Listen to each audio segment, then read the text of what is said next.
बिस्मिल्लाहिर्रहमानिर्रहीम अस्सलामु अलैकुम। मंशा बायोस ट्यूटोरियल में आप सबको खुशामदीद। आज हम फर्स्ट ईयर का बड़ा ही इंपॉर्टेंट चैप्टर स्टार्ट करेंगे। थर्ड चैप्टर है एंजाइम्स का, जो कि with reference to short question जो आपके पेपर में आता है। 7 मार्क्स का ऑलमोस्ट इसमें से पेपर आता है। छोटा सा चैप्टर है, सिंपल सा है और बड़ी ईजीली आप 7 नंबर इसमें से ले सकते हैं। तो शॉर्ट क्वेश्चन के लिहाज से इसे तैयार करना होता है। नॉर्मली कई सालों से यही चलता आ रहा है कि इसमें से शॉर्ट क्वेश्चन आते हैं पेयरिंग के लिहाज से। तो एंजाइम्स को स्टार्ट करने से पहले हम इसके ऊपर एक बेसिक सा कॉन्सेप्ट बिल्डअप कर लेते हैं कि एंजाइम्स जो हैं ये जस्ट लाइक स्पोर्ट्स कोच है। जिस तरह से एक कोच होता है वो अपनी टीम को चलाता है, वो कोच जो है वो किसी भी स्पोर्ट्स के अंदर अपने प्लेयर्स को तेज़ करता है, स्पीड अप करता है। उसकी वजह से प्लेयर्स जो हैं वो जल्दी से और तेज़ी से और एक्टिवली खेलते हैं और उनको वो ट्रेन करता है, लेकिन वो ख़ुद जो कोच है वो उधर ही खड़ा रहता है। तो इसी तरह से जो एंजाइम्स हैं ये हमारी बॉडी के खिलाड़ियों के कोच हैं। तो बॉडी के अंदर खिलाड़ी हैं जो कि डिफरेंट जो खेलें खेलते हैं। हमारी बॉडी के अंदर बहुत सारे रिएक्शंस होते हैं, उनको आप कह सकते हैं वो बहुत सारे खेल हो रहे हैं। हर एक खेल के लिए स्पेसिफिक कोच है। इसका मतलब है हर एक रिएक्शन के लिए स्पेसिफिक एंजाइम है और जो कोच है उसने अपने खिलाड़ियों को तेज़ करना है, यानी कि रिएक्टेंट्स को तेज़ करना है, रिएक्टेंट्स को प्रोडक्ट में चेंज करना है। बाज़ दफ़ा कुछ ऐसे कोच होते हैं जो कि बड़े लेवल पे होते हैं, बड़े पैमाने पे स्पोर्ट्स को कंट्रोल कर रहे होते हैं, तो उनके साथ उनका एक असिस्टेंट भी होता है। इसी तरह से यहाँ पर हमारी बॉडी के अंदर भी कुछ कॉम्प्लेक्स बायोलॉजिकल रिएक्शंस हैं। उन रिएक्शंस को परफॉर्म करने के लिए जो एंजाइम्स हैं, जो कोच हैं हमारी बॉडी के, इनके साथ एक असिस्टेंट भी होता है, इनके साथ एक को फैक्टर उसे हम कहते हैं वो लगा होता है। वो नॉन प्रोटीन पार्ट है, तो अभी वो उसको डिटेल में देखते हैं। तो चलते हैं जी अब एंजाइम्स की तरफ। एंजाइम बेसिकली बाय वर्ड हम इसको एंजाइम क्यों कहते हैं? दो इसमें एटमोलॉजिकल अप्रोचेज हैं, इन एंड जाइम। इनका मतलब है इनसाइड और जाइम जो है ये निकला है यीस्ट से। तो ये बेसिकली 1897 के अंदर एक जर्मन साइंटिस्ट था जिसका नाम है एडवर्ड बचनर। ये काम कर रहा था यीस्ट के ऊपर with reference to medical science, लेकिन एक्सीडेंटली उसे ये पता चला कि यीस्ट के अंदर जो उसके कार्बोहाइड्रेट्स हैं वो अल्कोहल में चेंज हो रहे हैं। तो उसने स्टडी किया फर्दर, तो पता चला, इसकी रीज़न पता चली कि इसके अंदर एक ख़ास किस्म का एंजाइम है जिसने उस कार्बोहाइड्रेट को अल्कोहल में चेंज कर दिया। अब होगा क्या, हमने देखा फिर डिफरेंट चीज़ों में जितने भी रिएक्शंस हो रहे हैं, जितने भी रिएक्टेंट्स प्रोडक्ट में चेंज हो रहे हैं, उनके अंदर इसी तरह से कोई ना कोई एक एलिमेंट है। तो उस एलिमेंट को क्योंकि डिस्कवर वो यीस्ट से हुआ था, तो उसी की बेस पर इसका नाम रख दिया गया एंजाइम्स। तो अगर इसे हम प्रॉपर डिफाइन करें तो हम कहेंगे enzymes are most active biological protein. ये बायोलॉजिकली एक्टिव ग्लोबुलर प्रोटीन है। स्ट्रक्चर की बेस पर गोल शेप के प्रोटीन होते हैं। प्रोटीन की स्ट्रक्चर जो है वो ग्लोबुलर भी हो सकती है, फाइब्रस भी हो सकती है, लेकिन ये जो एंजाइम्स हैं ये सारे के सारे ग्लोबुलर प्रोटीन फॉर्म में मौजूद होते हैं। और दूसरी चीज़ जो हमें यहाँ से पता चल रही है वो क्या है, वो है कि ये प्रोटीन इन नेचर हैं। जी बिल्कुल, तमाम के तमाम एंजाइम जो हमारी बॉडी में हमारे रिएक्शंस को कंट्रोल कर रहे हैं और प्रोडक्ट बना रहे हैं रिएक्टेंट से, ये तमाम के तमाम क्या होते हैं? प्रोटीन इन नेचर, सिवाय एक एंजाइम के जो कि राइबोजाइम है। और राइबोजाइम बेसिकली राइबोसोम की फॉर्मेशन में हेल्प करता है और ये बना होता है आरएनए से।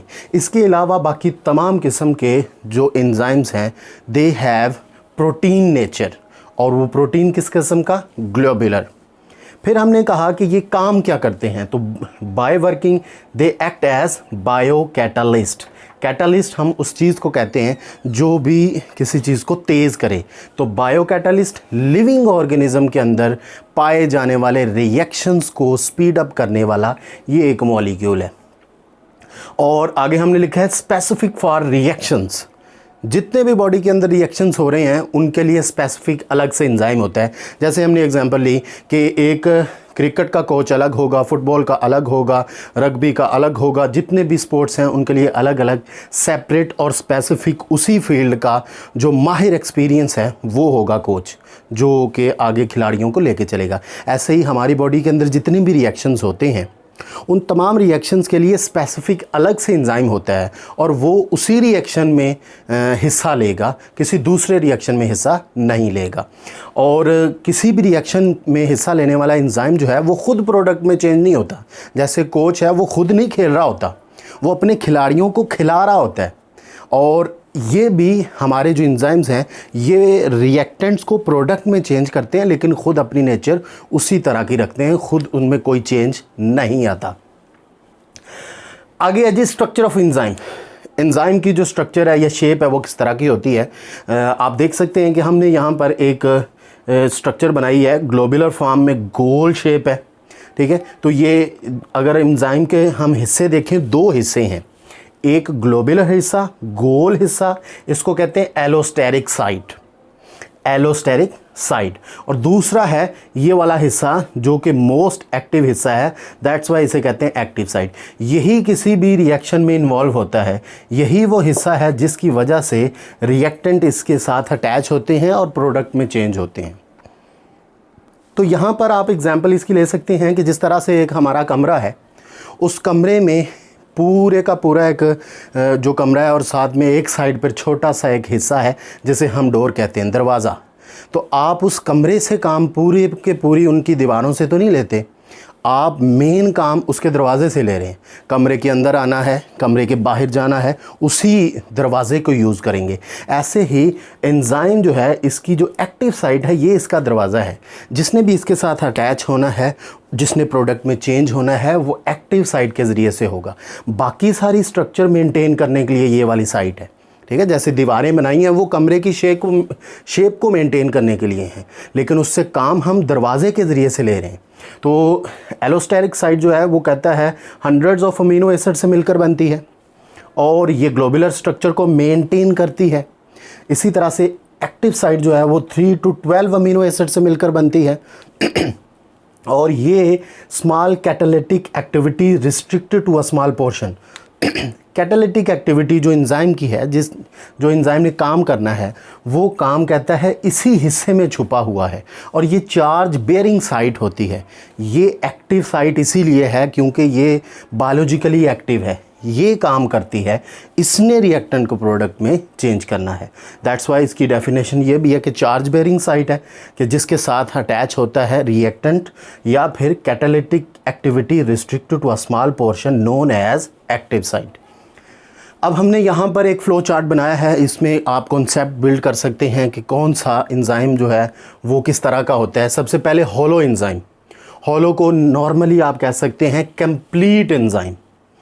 कंप्लीट एंजाइम किस सेंस में, ऐसे एंजाइम जो कि नॉर्मली हमने कहा जिनका प्रोटीन पार्ट होता है, वो प्रोटीन से मिलकर बने होते हैं और उसके दो हिस्से हैं, एलोस्टेरिक साइट और एक्टिव साइट। उस प्रोटीन हिस्से को हम क्या कहते हैं, एपो एंजाइम। अगर तो कोई एंजाइम अकेला प्रोटीन हिस्से पर मुश्तमिल है तो उसे क्या कहेंगे, एपो एंजाइम। और जैसे कि पेप्सिन है ये सिर्फ़ और सिर्फ प्रोटीन से मिलकर बना है। जैसे अगर कोई कोच है उसका कोई असिस्टेंट नहीं है, वो अकेला ही है, तो वो क्या कहलाएगा, एपो एंजाइम। लेकिन कुछ ऐसे कॉम्प्लेक्स रिएक्शंस हैं जिनमें प्रोटीन पार्ट के साथ एंजाइम के एक नॉन प्रोटीन पार्ट लगा होता है, जिसे हमने कहा है कोफैक्टर, और ये इस एंजाइम की एक्टिविटी के लिए बहुत ज़रूरी है। तो नॉन प्रोटीन पार्ट को हम क्या कहेंगे, cofactor. Detachable non protein part is called cofactor. अच्छा, प्रोटीन नहीं है, वो नॉन प्रोटीन है, तो उसकी नेचर क्या है, किस किस्म की नेचर का वो हो सकता है। वो ऑर्गेनिक नेचर भी हो सकता है, वो इनऑर्गेनिक नेचर भी हो सकता है। इनऑर्गेनिक नेचर होगा तो फिर उसे हम कहेंगे एक्टिवेटर। इनऑर्गेनिक नेचर होगा तो क्या कहेंगे, एक्टिवेटर। जैसे कि आयरन है, मैग्नीशियम है, कॉपर है, मेटालिक आयन जो हैं ये एक्ट करते हैं हमारी बॉडी में एक्टिवेटर के तौर पर। तो इसकी हम डेफिनेशन अगर करना चाहें तो एक्टिवेटर क्या है, inorganic non protein cofactor is called activator. और एग्जाम्पल साथ में लिख देंगे। अगर ऑर्गेनिक है तो फिर कौन कौन से हो सकते हैं। ऑर्गेनिक फॉर्म में दो तरह से कोएंजाइम भी हो सकते हैं और प्रोस्थेटिक ग्रुप भी हो सकते हैं। कोएंजाइम, अगर ये प्रोटीन हिस्सा विद रेड जो हमने बनाया है इसके साथ ये non protein part loosely attach है, ये कोफैक्टर लूजली अटैच है, काम करके डिटैच हो जाएगा, तो फिर उसे हम क्या कहेंगे? कोएंजाइम। लेकिन अगर ये कोफैक्टर इस एंजाइम के साथ, इस एपो एंजाइम के साथ कोवलेंटली या स्ट्रॉन्गली अटैच है तो फिर उसे हम क्या कहेंगे? उसे कहेंगे प्रोस्थेटिक ग्रुप। आगे एग्जाम्पल हमने लिखी हैं, वाइटामिन्स है, एटीपी है, एनएडीएच है, ये एक्ट करते हैं एज अ कोएंजाइम। और प्रोस्थेटिक ग्रुप में हीम ग्रुप ऑफ हीमोग्लोबिन और मायोग्लोबिन, उसका जो हेड रीजन है, हीम रीजन है, वो प्रोस्थेटिक ग्रुप के तौर पर एक्ट करता है और वो हमेशा साथ ही अटैच रहता है, कोवलेंटली अटैच रहता है। तो इसको आप सिंपली, इसमें कन्फ्यूजन से बचने के लिए एक कॉन्सेप्ट बना सकते हैं, जैसे आप जब प्रोनाउंस करेंगे तो कोएंजाइम और प्रोस्थेटिक ग्रुप, जब आप वर्ड यूज़ करते हैं प्रोस्थेटिक ग्रुप, तो इसमें आपको एक स्ट्रेंथ का एहसास होता है, मजबूती का एहसास होता है। तो उसी से आपने याद रखना है कि ये मजबूती से जुड़ा है, किसके साथ? प्रोटीन पार्ट के साथ। कौन? कोफैक्टर जो नॉन प्रोटीन है। और कोएंजाइम, ये आप जब बोलते हैं कोएंजाइम तो आपको लगता है जैसे जिक्र कर रहे हैं, जैसे किसी लड़की का नाम है सबा, कोमल, कंवल, कोएंजाइम। तो इस तरह से आप इसे याद रख सकते हैं कि ये लूजली अटैच है, लूजली अटैच है वाइटामिन, एटीपी और एनएडीएच। देन अगर हम प्रोटीन पार्ट एपोएंजाइम की बात करें, इसके दो हिस्से हैं, अभी हमने डिस्कस किया स्ट्रक्चर में, allosteric site, active site. Allosteric site जो है ये कौन सी साइट है? ग्लोबुलर साइट या गोल स्ट्रक्चर को जो मेंटेन करेगी वो एलोस्टेरिक साइट है। और दूसरी एक्टिव साइट है जो मेन चार्ज बेरिंग साइट है, जो रिएक्टेंट के साथ अटैच होकर उसे प्रोडक्ट में चेंज करेगी। और इसके आगे कितने हिस्से हैं? दो, एक है बाइंडिंग साइट और दूसरी है catalytic site. Binding site by word ही, नाम से ही हमें पता चल रहा है कि ये बाइंड करवाएगी। किसे बाइंड करवाएगी? सबस्ट्रेट को, जिसने एंजाइम के साथ अटैच होना है। ये बाइंडिंग साइट पहले रिकॉग्नाइज करेगी सबस्ट्रेट को, उसके बाद उसको बाइंड करेगी और एंजाइम सबस्ट्रेट कॉम्प्लेक्स बनाएगी।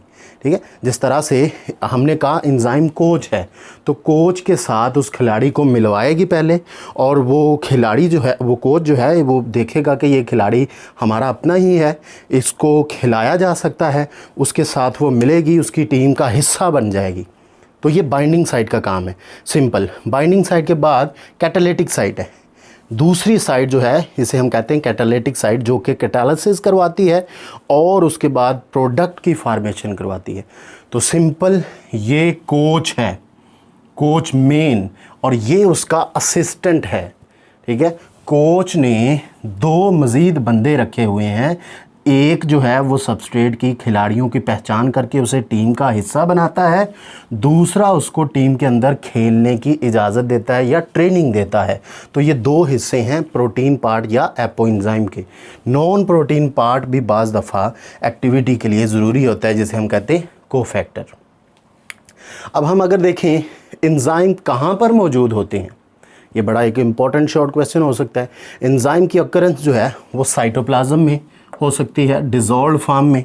इसी तरह से ये ऑर्गेनल्स के साथ अटैच हो सकता है, इनर साइड में उसके या आउटर साइड में अटैच हो सकता है। बेसिकली ये जहाँ पर भी किसी एंजाइम ने काम करना है उस साइट ऑफ एक्शन के पास ही होगा। ठीक है, डेफिनेटली एंजाइम ने जहाँ काम करना है वो उसके आसपास ही होगा। तो near the site of action enzymes जो हैं वो मौजूद होंगे। तो यहाँ पर जैसे देखें फोटोसिंथेसिस है, तो फोटोसिंथेसिस के लिए जो भी एंजाइम दरकार हैं वो कहाँ होंगे? क्लोरोप्लास्ट के अंदर या क्लोरोप्लास्ट के पास। जैसे रुबिस्को एंजाइम है वो क्लोरोप्लास्ट में स्ट्रोमा के अंदर पाया जाता है। ठीक है, इसी तरह से रेस्पायरेशन के लिए जो एंजाइम चाहिए वो कहाँ होंगे? माइटोकॉन्ड्रिया के अंदर। जो सेलुलर रेस्पायरेशन होनी है, एटीपी की फार्मेशन होनी है, तो माइटोकॉन्ड्रिया के अंदर वो मौजूद होंगे एंजाइम। इसी तरह से अगर किसी ने प्रोटीन सिंथेसिस करनी है किसी एंजाइम ने, तो वो कहाँ पर होगा? नियर द राइबोसोम के आसपास होगा। यानी कि जिस कोच ने जो खेल खेलना है वो उसी ग्राउंड में होगा। अगर वो क्रिकेट खिलवाएगा अपने खिलाड़ियों को तो क्रिकेट ग्राउंड में पाया जाएगा, अगर फुटबॉल का कोच है तो वो फुटबॉल ग्राउंड में पाया जाएगा। तो इसी तरह से कंसर्निंग उसका जो एंजाइम है वो near the site of action पाया जाएगा। तो ये एक हमने इंट्रोडक्टरी लेक्चर लिया है। नेक्स्ट हम करैक्टर्स ऑफ एंजाइम पढ़ेंगे। तब तक के लिए अल्लाह हाफिज़।